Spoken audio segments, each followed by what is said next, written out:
Hola a todos, ¿cómo están? Yo soy Andrea Hartung y si es que te gustan las historias de crímenes reales, te recomiendo que permanezcas en esta cuenta. Yo cada cierto tiempo voy subiendo shorts sobre crímenes más cortitos. También los subo a mi cuenta de TikTok, que es andrea.hartung. Puedes encontrar mis recomendaciones en mi cuenta de Instagram, que es Andrea Hartung.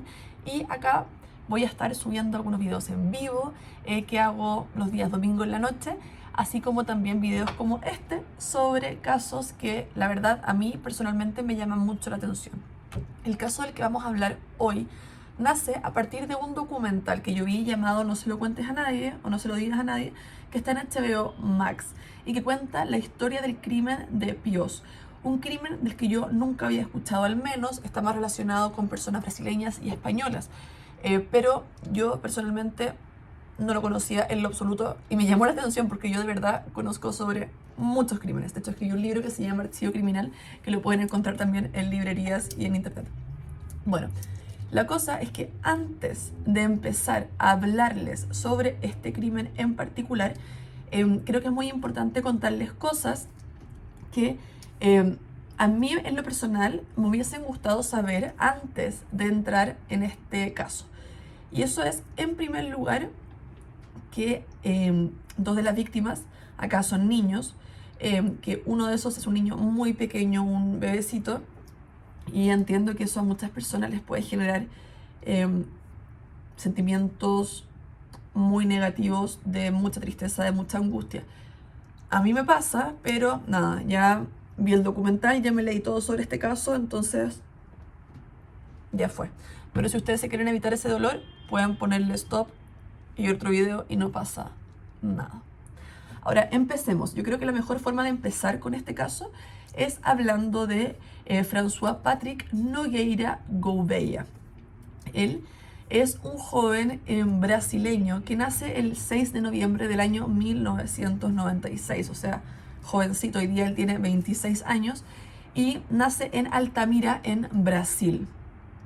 Él es el criminal, él es uno de los protagonistas de esta historia, pues es quien procede a cometer este crimen de Pios.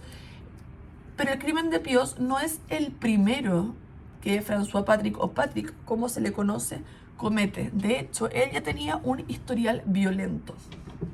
Vamos a Brasil y vamos precisamente a la ciudad natal de Patrick, llamada Altamira. Tenía solo 16 años Patrick cuando se pone a discutir con uno de sus profesores, con su profesor de biología, Carlos Alberto Conceição, que también era muy joven, que tenía 23 años. La cosa es que se ponen a discutir debido a malas calificaciones que Carlos le habría puesto a Patrick. Esta discusión no es suave, no es normal, no es la discusión que uno se esperaría, ¿cierto?, en un colegio, y menos de parte de un chico de 16 años, sino que cuando Carlos le da la espalda a Patrick, Patrick lo apuñala en las zonas del cuello y el vientre. Según publicaron los diarios por esas fechas, Patrick demostró, comillas, gran frialdad y se quedó de pie, viendo como el profesor sangraba en el suelo. Patrick fue descubierto porque cámaras de seguridad grabaron todo el suceso y él aseguró que había sido simplemente para darle un susto al profesor, quien por suerte no fallece. Finalmente acusan a Patrick por intento de homicidio y lo internan, como tenía 16 años, en un centro para menores en la ciudad de Santarém. No pasa mucho porque 45 días después de esto, él sale en libertad y la familia opina que lo mejor es que se vaya a vivir junto con toda la familia a otra zona brasileña, a João Pessoa, donde se van a vivir un poco como para arrancar de todo esto. O sea, imagínense la opinión pública de Altamira.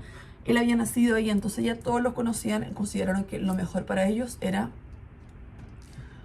huir. La cosa es que eventualmente Patrick deja Brasil y ya para el año 2016, o sea, cuando Patrick todavía no alcanza a cumplir 20 años, pero él ya está viviendo en España. ¿Ya? Y no es la única persona que está viviendo en España, porque De hecho, familiares de él también están allá. Y por eso se va para allá un poco, como para vivir con sus familiares. Esto solo terminaría muy mal. Los hechos son los siguientes. Patrick, el 17 de agosto del 2016, vivía en Alcalá de Henares. Y a eso del mediodía se toma el transporte público hasta la zona de Pios, donde vivían sus tíos Marcos Campos, y Janaína Santos, y sus dos primos pequeños, Carolina de 3 años y David de solo 1 año. Aquí es cuando yo les digo que vamos a hablar de niños muy pequeños y que si eso a ustedes les genera angustia, es mejor parar. Llega Patrick a la casa donde vivían sus familiares y acá en el documental el papá de Janaína cuenta que Janaína estaba hablando por teléfono con su tía, con la hermana del papá, y que le llama mucho la atención porque yo la verdad es que no tenía muchos amigos en España y le llama mucho la atención que le tocan el citófono, el timbre de la casa. Entonces cuelga, o sea, le dice a la tía, voy a ver quién es, pero tranquila que voy a ver quién es, voy a ver qué quieren y luego te llamo de inmediato. Spoiler, nunca la volvió a llamar ni a la tía ni a nadie. ¿Por qué? Porque quien estaba tocando el timbre era Patrick Nogueira, que en ese entonces tenía 19 años, como ya les había dicho. Patrick se instala y come con Janaína y los chicos sin Marcos, porque Marcos estaba fuera trabajando. O sea, era el hora del almuerzo. Marcos no tenía nada que hacer en su casa. Terminan de comer y Janaína se va a lavar la loza. Es en ese momento cuando Patrick fríamente va y de nuevo por la espalda apuñala a su tía y la deja desangrándose hasta morir ahí en el suelo de su cocina. Luego va al salón, a la salita de estar, el living, donde están sus primos pequeños que, de nuevo, tienen 3 y 1 años. Son bebés.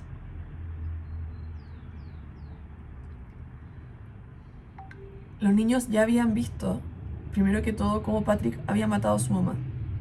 ¿Ya? Y de la misma forma que lo hizo con ella, los mató. Les rajó el cuello a 2 niños pequeños de 3 y 1 año, que eran sus primitos, que los tiene que haber conocido desde que nacieron. Ahí Patrick se sienta y se instala a esperar que llegue Marcos para seguir con su tarde violenta. Y mientras espera, no hay nada mejor que hacer que limpiar. Se pone a limpiar toda la casa.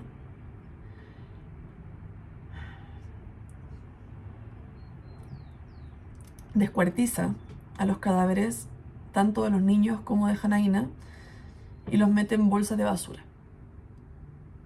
En el intertanto, conversa por WhatsApp con un amigo suyo que está en Brasil, llamado Marvin Enríquez, a quien le cuenta sobre los asesinatos. E incluso se toma selfies con los cuerpos.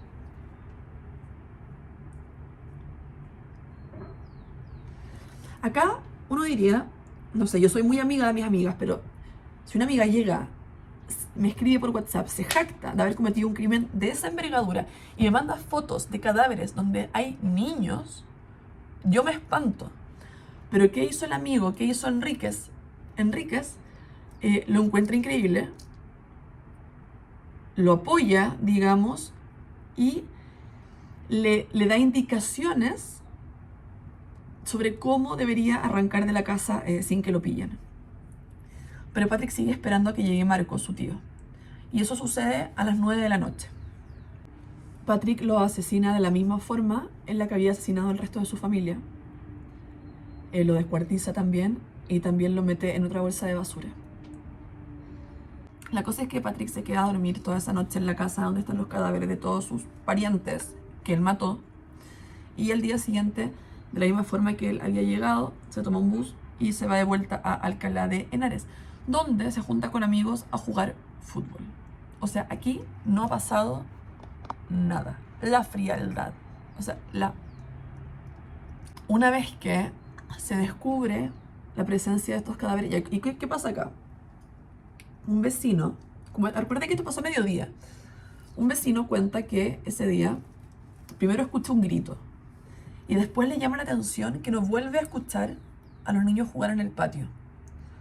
Luego pasa también que la cuenta de electricidad no tiene mucho sentido, porque pasaron de consumo normal, digamos, de una familia a consumo cero. Y luego además le están cobrando el arriendo a Marcos por WhatsApp. Y Marcos responde que no puede pagar en estos momentos, que no sé qué, que por favor lo espere. Marcos estaba muerto cuando contestó esos mensajes. Recién se descubren los cadáveres un mes después, debido a lo que les contaba yo, que no había actividad en la casa y a un fuerte olor a muerte que venía de ella, lo que alerta a los vecinos, por supuesto. Entonces, Patrick dice, me voy de este país por si las moscas, y el 20 de septiembre vuelve a João Pessoa, donde, recordemos, vivía antes de haberse ido a España. Pero él, miren, es muy extraño porque él limpia toda la casa, descuartiza los cuerpos, los mete en bolsas de basura, no los saca a ninguna parte, los deja ahí. El cuchillo que usa para cometer el crimen también lo deja ahí. Entonces, por un lado, es muy Virgo, muy obsesivo en la limpieza que hace, y por otro lado deja todas las pistas ahí tiradas. Entonces es muy extraño. El tema es que como deja el cuchillo ahí, los investigadores españoles encuentran rápidamente su ADN, por lo que el 22 de septiembre, o sea, pocos días después de que se encuentran los cuerpos, se hace una orden de detención europea internacional, pero las autoridades brasileñas no detienen a Patrick. ¿Por qué? Porque en Brasil habría aparentemente una prohibición constitucional de extradición. Entonces, uno diría, bueno, entonces Patrick está ready, listo, chao, logrado. Pero resulta que Patrick se entrega de forma voluntaria a las autoridades españolas el día 19 de octubre, o sea, un mes después. Antes de eso, su hermana, que es abogada, había estado en España para reunirse con un juez, el juez encargado del caso, y había podido convencer a su hermano de que para él era mucho mejor ser encarcelado en España que en Brasil probablemente igual, pese a que no lo iban a extraditar, si lo iban a tomar detenido, y era mejor estar preso en España. Entonces, Patrick viaja, llega al aeropuerto de Barajas y es puesto inmediatamente en prisión preventiva. Ya en prisión preventiva, Patrick confiesa sus horrorosos crímenes. La audiencia, la corte de Guadalajara en España, en primera instancia le da 3 condenas a cadena perpetua o prisión permanente, además de una condena de 25 años de cárcel por el asesinato con alevosía. La sentencia inicial, estoy leyendo acá, fue recurrida ante el Tribunal Superior de Justicia de Castilla-La Mancha, que sustituye las dos de las prisiones permanentes revisables por otros 2 asesinatos con alevosía. O sea, queda la condena de una prisión permanente revisable y 3 asesinatos con alevosía. No sé si se entiende. Una condena a cadena perpetua y otras 3 por asesinato con alevosía. Ahí está. Esto le da en total 75 años de cárcel. Pero esta última sentencia, una vez más, se revisa por la acusación particular ante el Tribunal Supremo con apoyo de la Fiscalía. ¿Y qué es lo que consigue este recurso? Teniendo en cuenta la gravedad de los crímenes cometidos por Patrick, finalmente es sentenciado por el Tribunal Supremo de España a cumplir una condena de 25 años más 3 condenas de prisión perpetua revisable. O sea, Patrick va a estar muchos años en la cárcel. Esta es la historia, la verdad es que les recomiendo mucho el documental de HBO Max donde cuentan de este caso. A mí me pareció de verdad horrorosa, pero creo que vale la pena conocerla. ¿Por qué lo hizo? Es una de las grandes preguntas. ¿Se pudo haber evitado? Hay medios de comunicación que aseguran que sí. ¿Conocían este caso? Yo no lo conocía en lo absoluto. Espero que les haya interesado una vez más entrar en la mente criminal y una nueva oportunidad para preguntarnos ¿por qué? ¿Por qué alguien haría algo así? Que estén bien. Besos.